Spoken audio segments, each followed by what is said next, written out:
ವೃದ್ಧಾಪ್ಯದಲ್ಲಿ ಈ ವಸ್ತುಗಳನ್ನು ತಿನ್ನುವುದರಿಂದ ನಿಮ್ಮ ಕಾಲುಗಳ ಬಲ ಮರಳುತ್ತದೆ. ನಿಮ್ಮ ಎಲ್ಲಾ ಪಾದದ ಸಮಸ್ಯೆಗಳು ಕೇವಲ 12 ದಿನಗಳಲ್ಲಿ ಮಾಯವಾಗುತ್ತವೆ. ನಿಮಗೆ ಅನಿಸುತ್ತದೆಯೇ, ನಿಮಗೆ ವಯಸ್ಸಾಗುತ್ತಾ ಹೋದಂತೆ ನಿಮ್ಮ ಶರೀರ ನಿಮ್ಮನ್ನು ಬಿಟ್ಟು ಹೋಗುತ್ತಿದೆ ಎಂದು? ಕಾಲುಗಳಲ್ಲಿ ಶಕ್ತಿ ಕಡಿಮೆಯಾಗುತ್ತಿದೆ, ನಡೆಯಲು ಕೂಡ ಕಷ್ಟವಾಗುತ್ತಿದೆ. ಇನ್ನು ಮೆಟ್ಟಿಲುಗಳನ್ನು ಹತ್ತಲು ದೊಡ್ಡ ಹೋರಾಟ ಮಾಡಿದಂತಾಗುತ್ತದೆ. ಇದರಿಂದ ನೀವೇನು ಚಿಂತೆ ಮಾಡುವ ಅವಶ್ಯಕತೆ ಇಲ್ಲ. 60 ವರ್ಷಗಳ ಜನಗಳಲ್ಲಿ ಈ ಸಮಸ್ಯೆ ಸರ್ವೇ ಸಾಧಾರಣವಾಗಿ ಬಿಟ್ಟಿದೆ. ಕಾಲುಗಳಲ್ಲಿ ಶಕ್ತಿ ಕಡಿಮೆಯಾಗುತ್ತಿದ್ದಂತೆ ನಮಗೆ ಭಯ ಆಗಲು ಶುರುವಾಗುತ್ತದೆ, ನಾವು ಇನ್ನೊಬ್ಬರ ಮೇಲೆ ಡಿಪೆಂಡ್ ಆಗಬೇಕು ಎಂದು. ಇಂದು ನಾನು ನಿಮಗೆ 3 ವಿಷಯಗಳ ಬಗ್ಗೆ ಹೇಳಲು ಬಯಸುತ್ತಿದ್ದೇನೆ. ನೀವು ಇವುಗಳನ್ನು ನಿಮ್ಮ ಊಟದ ಜೊತೆ ಸೇವಿಸಿದರೆ ನೀವು ಇಷ್ಟೆಲ್ಲ ತೊಂದರೆ ಪಡುವ ಅವಶ್ಯಕತೆ ಇಲ್ಲ. ನಿಮ್ಮ ಕಾಲುಗಳಲ್ಲಿ ಮಾಂಸಖಂಡಗಳಲ್ಲಿ ನೋವಿದ್ದರೆ, ಊತವಿದ್ದರೆ ಹಾಗೂ ಸೆಳೆತ ಇದ್ದರೆ ಕಳೆದ 1 ತಿಂಗಳಲ್ಲಿ ಮಾಯವಾಗಿ ಬಿಡುತ್ತವೆ.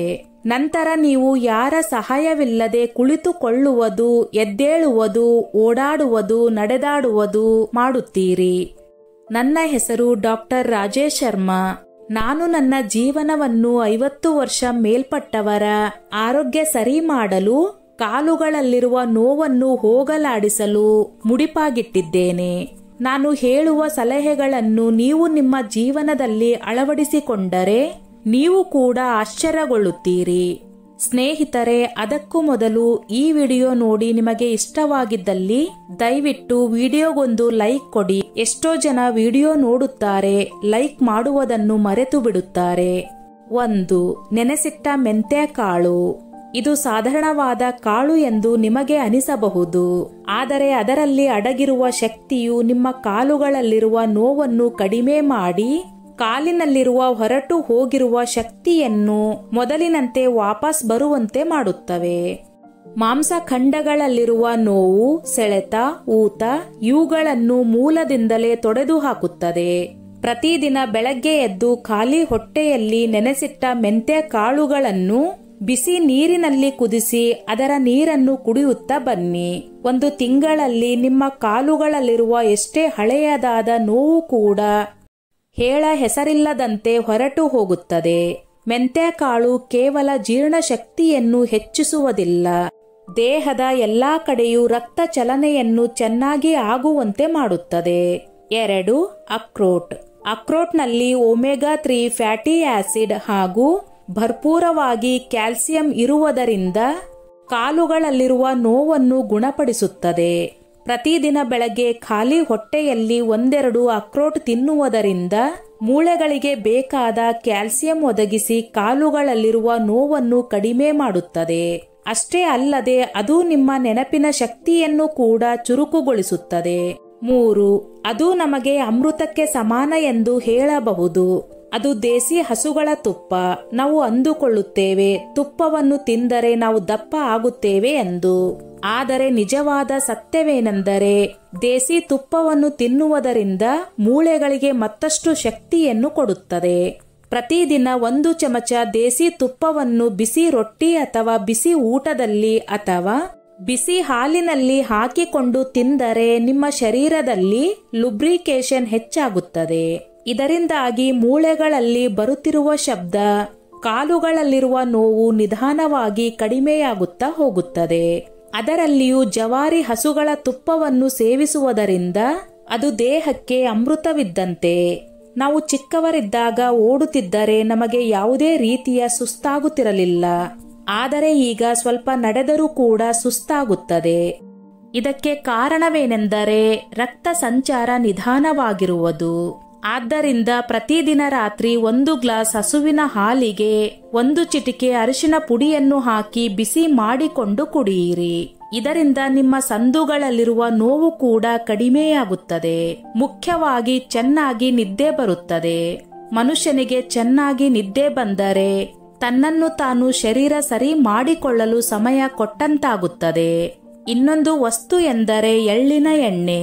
ನಿಮ್ಮ ಕಾಲುಗಳಲ್ಲಿ ಸರಿಯಾಗಿ ರಕ್ತ ಚಲನೆ ಇಲ್ಲದಿದ್ದರೆ ರಾತ್ರಿ ಮಲಗಿಕೊಂಡಾಗ 1 ಸಾರಿ ಕಾಲನ್ನು ಬಿಗಿಯಾಗಿ ಹಿಡಿದುಕೊಂಡಂತಾಗಿ ಮಾಂಸಖಂಡಗಳಲ್ಲಿ ನೋವಾಗುತ್ತದೆ.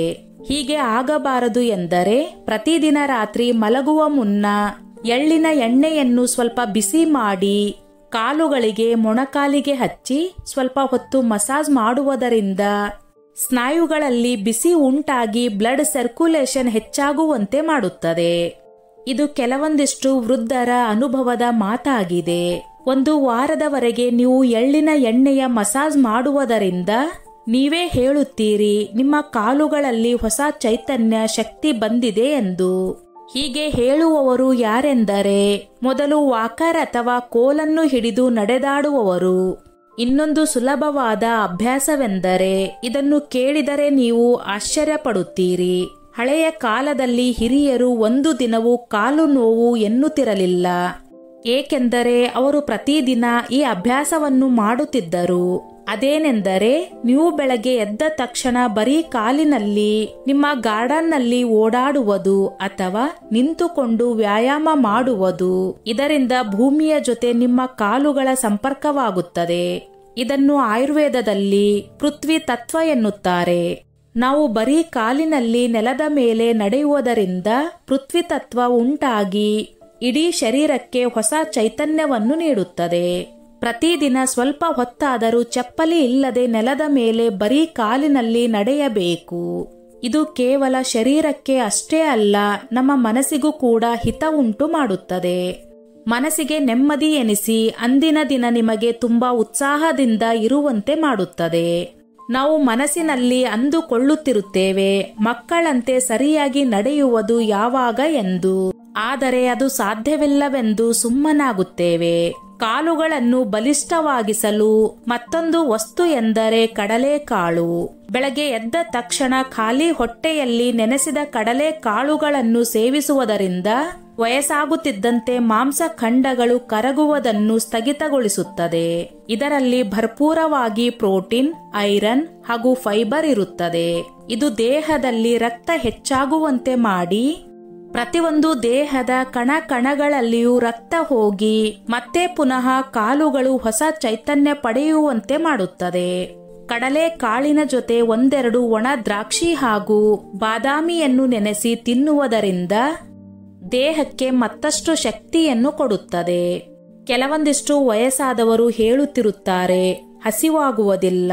ಇದಕ್ಕೆ ಮುಖ್ಯವಾದ ಕಾರಣ ಜೀರ್ಣಕ್ರಿಯೆ ಸರಿಯಾಗಿ ಆಗದೇ ಇರುವುದು. ನೀವು ಈ 3 ವಸ್ತುಗಳನ್ನು ನಿಮ್ಮ ಊಟದಲ್ಲಿ ಸೇರಿಸಿಕೊಳ್ಳುವುದರಿಂದ ಜೀರ್ಣಕ್ರಿಯೆ ಹೆಚ್ಚಾಗುವಂತೆ ಮಾಡುತ್ತದೆ. ಇನ್ನೊಂದು ಮುಖ್ಯವಾಗಿ ಅಭ್ಯಾಸ ಮಾಡಿಕೊಳ್ಳಬೇಕಾಗಿರುವುದು ಪ್ರತಿದಿನ ಬೆಳಗ್ಗೆ ಸ್ವಲ್ಪ ಬಿಸಿ ನೀರನ್ನು ಕುಡಿಯುವುದು. ನೀವು ಕೇಳಬಹುದು, ಇದರಲ್ಲಿ ಹೊಸದೇನಿದೆ ಎಂದು. ಇದರಿಂದ ಆಗುವ ಲಾಭವನ್ನು ಕೇಳಿದರೆ ನೀವು ಆಶ್ಚರ್ಯಗೊಳ್ಳುತ್ತೀರಿ. ಪ್ರತಿದಿನ ನೀವು ಬಿಸಿ ನೀರನ್ನು ಕುಡಿಯುವುದರಿಂದ ನಿಮ್ಮ ದೇಹವನ್ನು ಸ್ವಚ್ಛಗೊಳಿಸುತ್ತದೆ, ವಿಷಕಾರಿ ಅಂಶಗಳನ್ನು ಹೊರಹಾಕುತ್ತದೆ. ಬಿಸಿ ನೀರು ಕುಡಿದ ತಕ್ಷಣ ದೇಹದಲ್ಲಿರುವ ಎಲ್ಲಾ ಕ್ರಿಯೆಗಳು ಚುರುಕುಗೊಳ್ಳುತ್ತವೆ. ನಾನು ನಿಮ್ಮಲ್ಲಿ ಒಂದು ವಿನಂತಿ ಮಾಡಿಕೊಳ್ಳುತ್ತೇನೆ, ಈ ಎಲ್ಲಾ ವಿಷಯಗಳನ್ನು ಕೇಳಿ ಸುಮ್ಮನಾಗಬೇಡಿ. ಈ ಅಭ್ಯಾಸಗಳನ್ನು ನಿಮ್ಮ ಜೀವನದಲ್ಲಿ ಅಳವಡಿಸಿಕೊಳ್ಳಿ. ಇದರಿಂದ ಆಗುವ ಬದಲಾವಣೆಯನ್ನು ನೀವು ನಮ್ಮ ಜೊತೆ ಕಮೆಂಟ್ ಮಾಡುವ ಮೂಲಕ ಹಂಚಿಕೊಳ್ಳಿ. ವಯಸ್ಸು ಎಷ್ಟಾದರೂ ಆಗಲಿ, ಆದರೆ ನಾವು ನಮ್ಮ ದೇಹಕ್ಕೆ ಶಕ್ತಿಯನ್ನು ತುಂಬಬೇಕು. ಸುಮ್ಮನೆ ಜೀವನ ಮಾಡಬೇಕು ಎಂದು ಮಾಡುವುದಲ್ಲ. ಪ್ರತಿದಿನವೂ ಹೊಸ ಆಸೆಗಳಿಂದ, ಖುಷಿಯಿಂದ, ಪ್ರೀತಿಯಿಂದ, ಹುಮ್ಮಸ್ಸಿನಿಂದ ಜೀವನ ಮಾಡಬೇಕು.